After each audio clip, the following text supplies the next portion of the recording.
اچھا، آج ایک بڑا دلچسپ سوال ہے جس پر ہم بات کر رہے ہیں۔ ایک ایسی بات جو شاید کئی لوگوں کے ذہن میں آتی بھی ہو، کیا جانوروں کی نظر بھی لگ سکتی ہے؟ مطلب کیا ان کے دیکھنے سے انسان پر کوئی آپ کہہ لیں منفی اثر ہو سکتا ہے؟ ہمارے پاس ایک مخصوص تحریر ہے جو اسی سوال کو دیکھتی ہے اور ایک خاص زاویے سے جواب دیتی ہے۔ تو چلے اس میں تھوڑا گہرائی میں جاتے ہیں۔ جی بالکل۔ اور یہ جو نظر بد کا تصور ہے نا، جیسا کہ اس تحریر میں بیان ہوا ہے، وہ بنیادی طور پر کسی چیز کو یا کسی شخص کو بہت زیادہ تعجب سے یا حسد سے یا کہہ لیں شدید تعریف بھری نظروں سے دیکھنے کا نتیجہ سمجھا جاتا ہے۔ ہم اور یہ تحریر اس معاملے کو اسلامی روایات، خاص طور پر حدیث کی تشریحات کی روشنی میں دیکھتی ہے۔ وہیں سے یہ جانوروں والا سوال بھی اٹھتا ہے۔ تو پھر جو بنیادی سوال یہ تحریر اٹھا رہی ہے وہ یہی ہے کہ بھئی کیا انسانوں کو جانوروں کی طرف سے نظر بد لگنے کا کوئی امکان ہے؟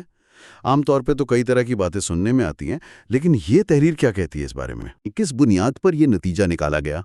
اس کی بنیاد رکھی گئی ہے حدیث کے شارحین کی آراء پر، یعنی وہ علماء جنہوں نے پیغمبر اسلام صلی اللہ علیہ وسلم کی احادیث کی تفصیل اور وضاحت کی ہے۔ ٹھیک۔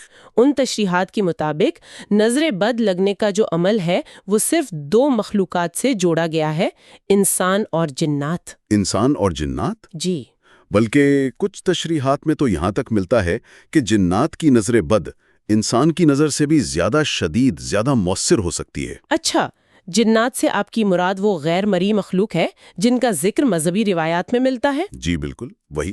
تو اس فریم ورک کے مطابق نظر بد کا تعلق ان مخلوقات سے ہے جن میں ایک خاص قسم کا شعور ہے، ارادہ ہے اور ممکنہ طور پر حسد یا شدید تعریف جیسے جذبات پائے جاتے ہیں۔ تو گویا اس نقطۂ نظر کی روح سے جانوروں میں وہ خاص صلاحیت یا کیفیت نہیں ہوتی جو نظر بد کا باعث بنے؟ بالکل، دلیل یہی دی جاتی ہے کہ نظر بد کا اثر صرف انسان یا جنات کی طرف سے ہوتا ہے، کیونکہ ان میں وہ خاص نفسیاتی یا کہہ لیں روحانی کیفیات موجود ہیں جو اس اثر کو پیدا کرتی ہیں۔ ہم جانوروں کو اس دائرے سے باہر سمجھا جاتا ہے۔ اس لیے اس تحریر کا جو حتمی نتیجہ ہے وہ یہی ہے کہ نظر بد کا تعلق صرف انسان اور جنات سے ہے، جانوروں سے نہیں۔ یہ بات تو واضح ہو گئی، یعنی اس مخصوص مذہبی تشریح کے مطابق اگر کسی کو نظر بد کا کوئی خدشہ ہو تو اس کا منبع کوئی انسان یا جن ہی ہو سکتا ہے، کوئی جانور نہیں۔ جی یہ واقعی نظر بد کے تصور کے ایک خاص پہلو کو سمجھنے میں مدد دیتا ہے، خاص طور پر ان لوگوں کے لیے جو ان روایات پر یقین رکھتے ہیں۔ جی ہاں، اور یہاں ایک دلچسپ نقطہ یہ بھی ابھرتا ہے کہ یہ تشریح کس طرح شعور، ارادے اور جذبات کو اس عمل میں مرکزی حیثیت دے رہی ہے۔ صحیح۔ یہ انسانوں اور جنات کو ایک طرف رکھتی ہے اور جانوروں کو دوسری طرف، کم از کم اس مخصوص معاملے میں تو ایسا ہی ہے۔ ٹھیک ہے، تو اس ساری گفتگو کا خلاصہ پھر یہ ہوا کہ جو ذریعہ ہم نے دیکھا جو حدیث کی تشریحات پر مبنی ہے وہ یہ سمجھتا ہے کہ جانوروں میں انسانوں کو نظر لگانے کی صلاحیت نہیں ہوتی۔ جی بالکل۔ یہ اہلیت صرف انسانوں اور جنات تک محدود سمجھی جاتی ہے، اور اس کی وجہ ان مخلوقات سے منسوب خاص باطنی کیفیات یا ارادے ہیں۔